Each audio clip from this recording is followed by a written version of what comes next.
monde, je vous retrouve aujourd'hui pour une vidéo J'ai lu. On va parler de Ne t'arrête pas, puis de À crier dans les ruines, ensuite Les belles vies et enfin Poetics. Premier livre dont je souhaite vous parler, Ne t'arrête pas de Michel Gagnon, qui est publié aux éditions Nathan. C'est une épreuve non corrigée qui date quand même de février 2015. Enfin, le livre sortait en février 2015, donc ça date peut-être même de décembre 2014. Donc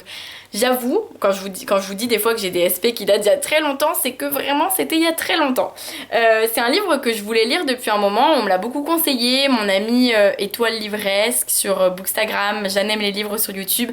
sont absolument fans, donc j'avais vraiment très hâte de le lire. Et je me suis lancée, donc c'est l'histoire de Noah qui se réveille un jour sur une table d'opération avec une immense cicatrice le long du corps, qui ne sait pas absolument pas ce qui lui est arrivé et qui va s'enfuir parce que c'est pas vraiment un hôpital, ça a l'air d'être un entrepôt chelou, et elle va devoir se lier à certaines personnes pour comprendre ce qui lui est arrivé parce qu'elle va pas y arriver toute seule, là c'est vraiment pas possible. C'est une histoire hyper mystérieuse, plein de suspense, plein d'action, ça j'ai beaucoup aimé. L'intrigue est vraiment géniale, c'est quelque chose que j'ai beaucoup apprécié dans ma lecture, mais par contre il y a un truc qui m'a gênée, c'est que j'ai vraiment pas été assez à fond, j'ai pas ressenti assez d'émotions et il y avait vraiment des moments où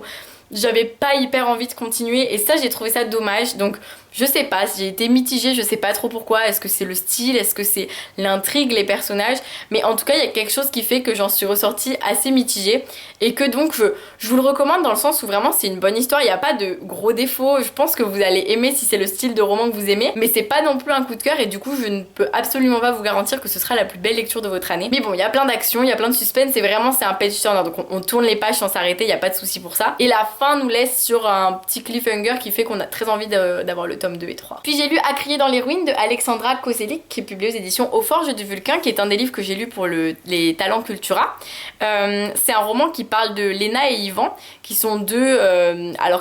enfants nés dans les années 70. Donc ils sont tous les deux dans la ville de Pripyat, qui est la ville où il y a eu l'incident de Tchernobyl, et ils vont tous les deux évoluer dans cette ville comme tous les enfants normaux quoi, il y a pas de problème, il y a rien de bizarre. Sauf que effectivement en 1986, donc l'année de Tchernobyl, Léna va déménager et partir à cause de ce gros accident et donc elle va être séparée de Yvan. Ils ont 10, 12, 13 ans et ils sont juste désespérés de savoir qu'ils ne vont plus pouvoir vivre ensemble parce que c'était une amitié qui allait bien au-delà de l'amitié, mais ils étaient trop jeunes pour vraiment le réaliser, mais en grandissant, ils commençaient à ressentir des choses et malheureusement, on a coupé cette relation beaucoup trop tôt. Et Léna, 20 ans plus tard, elle décide de retourner à Tchernobyl parce que c'est vraiment très dur pour elle. Et donc au fil de ce roman, on va suivre toute sa vie vraiment de ses 0 à ses 30 ans et quelques, parce que vraiment on va voir tout ce qui l'a mené à retourner à Tchernobyl pour enfin savoir si en retournant à Tchernobyl, elle va retrouver l'amour de son enfance, elle va retrouver la ville de son enfance aussi. C'est vraiment un livre très émouvant. Moi je connaissais très peu de choses sur Tchernobyl, donc je suis très contente parce que c'était aussi très enrichissant. J'ai beaucoup appris et surtout j'ai beaucoup aimé cette histoire, la plume de l'autrice et la relation qui lie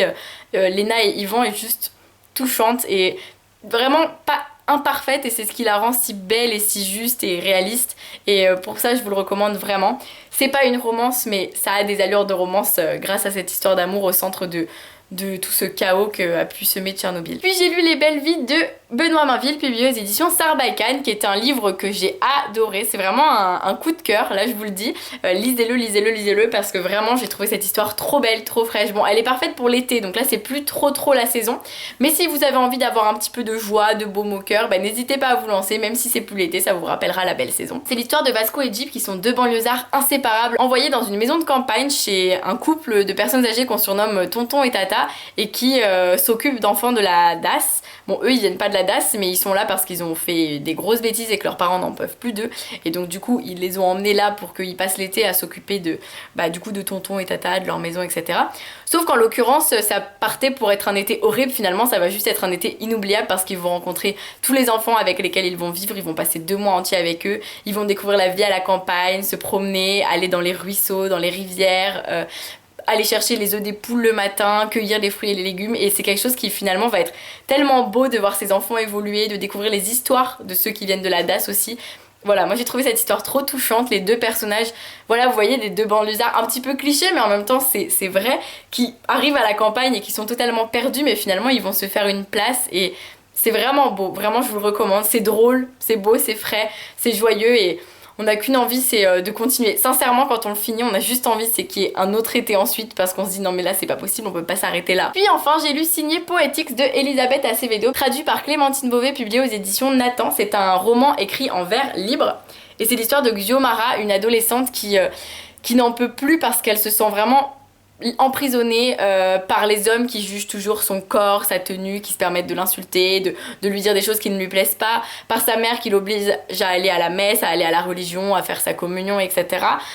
Et puis par son entourage, par plein de choses, et elle va trouver cette liberté dans le slam. Elle va découvrir que le slam, la musique, la poésie chantée, c'est quelque chose qu'elle apprécie, c'est quelque chose dans lequel elle se sent libre de parler, de dire ce qu'elle veut, et grâce à ça, elle va totalement se libérer, et on va suivre vraiment toute cette évolution, les rencontres qu'elle va faire au cours de son année de lycée, et sa manière aussi de s'émanciper en fait. C'est vraiment un très beau livre, c'est très bien écrit, c'est très émouvant. Vraiment, moi en le commençant, j'avais des doutes, je me disais est-ce que je vais autant aimer que tous les livres en vers libre que je lis, mais en fait oui, j'ai autant aimé que tous les livres en vers libre parce que c'était juste trop bien écrit et trop beau. Il y a vraiment un rythme, vraiment au fur et à mesure je me suis dit waouh, mais ce livre vraiment, les vers c'est vraiment fait pour cette histoire, et à la fin j'étais tellement émue par tout ce qui pouvait se passer, le moindre mot pouvait me faire sourire, pleurer, enfin j'étais vraiment à fleur de peau en le lisant, et je vous le recommande beaucoup parce que vraiment Xiomara est un personnage très attachant, son entourage aussi, et Elisabeth Acevedo a une plume et des idées juste formidables. Et voilà, j'espère que cette vidéo J'ai lu vous a plu, moi en tout cas ça m'a fait très plaisir de vous la faire.